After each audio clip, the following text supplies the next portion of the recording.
দিলাম। এবার সেখান থেকে আমি যাব একটু চায়না টাউনের দিকে, কুয়ালালামপুরের বিখ্যাত চায়না টাউন।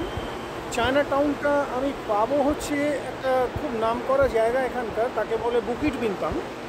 সে বুকিট বিনতাংয়ে যেতে গেলে আমি এই মুহূর্তে যেখানে আছি, আমি তো হাঁটতে হাঁটতে একেবারে সম্পূর্ণ অন্যদিকে চলে এসেছি, নিরুদ্দেশ মানে হয়ে যাবার মতো হাঁটি নর্মালি বাইরে কোথাও গেলে। তো সেটা করতে করতে আমি একটা অন্যদিকে চলে এসেছি।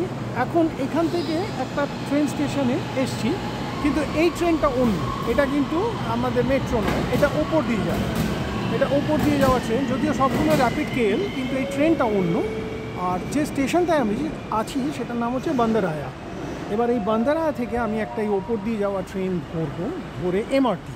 এটা ধরে আমি যাব একটা স্টেশন মাত্র, সেই স্টেশনটা হচ্ছে আবার সেই মসজিদ জামেক। এবার মসজিদ জামেকে গিয়ে নেবে আমি লাইনটা চেঞ্জ করে ওখান থেকে একটা এলআরটি নেব। সেই এলআরটিটা নিয়ে আমি নামবো গিয়ে একটা স্টেশন পরে, যে স্টেশনটার নাম পাসারসেনি। পাসারসেনিতে নেবে বুকিট বিনতাং ওখান থেকে সামনে, এবং ওখান থেকেই চায়না টাউনের শুরু। আর ওখান থেকেই সমস্ত বাকি যাবতীয় সমস্ত যে মার্কেটগুলো রয়েছে সেগুলো ওখান থেকেই পাওয়া যাবে। এসে গেছে ট্রেন, যে ট্রেন যাবে পুত্রা হাইটস, সেই ট্রেনটাতে করে আমি চলে যাব, মানে এইটাতে উঠবো, মসজিদ জামেকে নামবো।